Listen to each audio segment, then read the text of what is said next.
क्योंकि जब आप श्रेय लेते हैं तो आपको सच का भी सामना करना पड़ता है।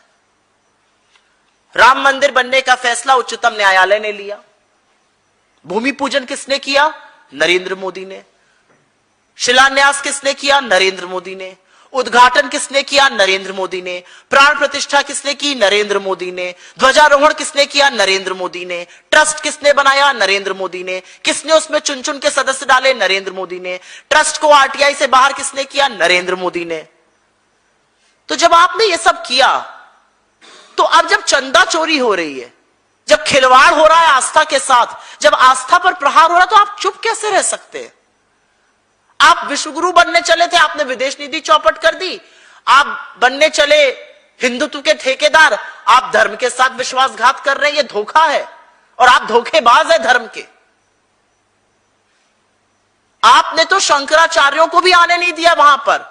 जो हिंदू धर्म के शिरोमणि शंकराचार्य हैं, उनको आने पर रोक लगी, क्योंकि मोदी जी को सब कुछ करना था, मोदी जी को टीवी पर छाना था, मोदी जी की छवि सुधरनी थी, मोदी जी को श्रेय लेना था। तो जब श्रेयजीवी आप थे, आज जब इतना बड़ा चोरी और घोटाला और महापाप सामने आया, तो आप चुप कैसे हैं? आप कैसे सेशंस घूम रहे हैं? आप कैसे गलत स्पेलिंग वाले अवार्ड ले रहे हैं? आप जाके वहां पर $175 मिलियन डोनेट कर रहे हैं, आपको फर्जी अवार्ड दिए जा रहे हैं, जो ना आपसे पहले ना आपके बाद किसी को दिए जाएंगे, जैसे इजराइल में हुआ, जैसे फिलिप कोटलर के साथ हुआ। आप दुनिया घूमने में मशगूल हैं। यहां के कछुओं को मारकर ग्रेट निकोबार में वहां जाके कछुआ खिला रहे हैं, लोकल ड्रिंक पी रहे हैं। आप तो गर्मी के मजे उड़ा रहे हैं। फ्रांस, नॉर्वे, स्वीडन, इटली घूम रहे हैं, सेशल्स जा रहे हैं, और दुनिया को आप पाठ पढ़ाते हैं। आप चुप कैसे हैं? और मोदी जी की चुप्पी अपने आप में और तगड़े और असहज सवाल खड़े करती है। क्योंकि जब आप श्रेय लेते हैं तो आपको सच का भी सामना करना पड़ता है। राम मंदिर बनने का फैसला उच्चतम न्यायालय ने लिया। भूमि पूजन किसने किया? नरेंद्र मोदी ने। शिलान्यास किसने किया? नरेंद्र मोदी ने। उद्घाटन किसने किया? नरेंद्र मोदी ने। प्राण प्रतिष्ठा किसने की? नरेंद्र मोदी ने। ध्वजारोहण किसने किया? नरेंद्र मोदी ने। ट्रस्ट किसने बनाया? नरेंद्र मोदी ने। किसने उसमें चुन चुन के सदस्य डाले? नरेंद्र मोदी ने। ट्रस्ट को आरटीआई से बाहर किसने किया? नरेंद्र मोदी ने। तो जब आपने ये सब किया, तो अब जब चंदा चोरी हो रही है, जब खिलवाड़ हो रहा है आस्था के साथ, जब आस्था पर प्रहार हो रहा है, तो आप चुप कैसे रह सकते हैं? आप विश्वगुरु बनने चले थे, आपने विदेश नीति चौपट कर दी। आप बनने चले हिंदुत्व के ठेकेदार, आप धर्म के साथ विश्वासघात कर रहे हैं। ये धोखा है और आप धोखेबाज है धर्म के। आपने तो शंकराचार्यों को भी आने नहीं दिया वहां पर।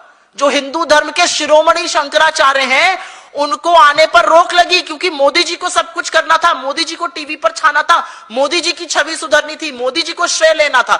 तो जब श्रेयजीवी आप थे, आज जब इतना बड़ा चोरी और घोटाला और महापाप सामने आया, तो आप चुप कैसे हैं? आप कैसे सेशंस घूम रहे हैं? आप कैसे गलत स्पेलिंग वाले अवार्ड ले रहे हैं?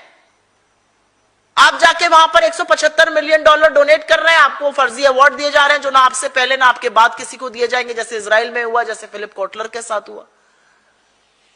आप दुनिया घूमने में मशगूल हैं। यहां के कछुओं को मारकर ग्रेट निकोबार में वहां जाके कछुआ खिला रहे हैं, लोकल ड्रिंक पी रहे हैं। आप तो गर्मी के मजे उड़ा रहे हैं। फ्रांस, नॉर्वे, स्वीडन, इटली घूम रहे हैं, सेशल्स जा रहे हैं, और दुनिया को आप पाठ पढ़ाते हैं। आप चुप कैसे हैं? और मोदी जी की चुप्पी अपने आप में और तगड़े और असहज सवाल खड़े करती है। আমার দেশের স্বাদ গন্ধ আমার সবচেয়ে প্রিয়। আমার জয় যেমন দেশের জয়, দেশের আনন্দ মানে আমার আনন্দ। লংতরাইয়ের গুঁড়ো মশলা হোক বা সরষের তেল, আমার দেশের প্রোডাক্ট। আর সেই লংতরাই দিয়ে রান্না যখন খাই, তখন পাই দেশের স্বাদের আনন্দ। সবার সাথে সেই স্বাদের আনন্দ ভাগ করে নেবার মজাই আলাদা। দেশের স্বাদের আনন্দ লংতরাই। লংতরাই, রান্নায় তোমাকে চাই।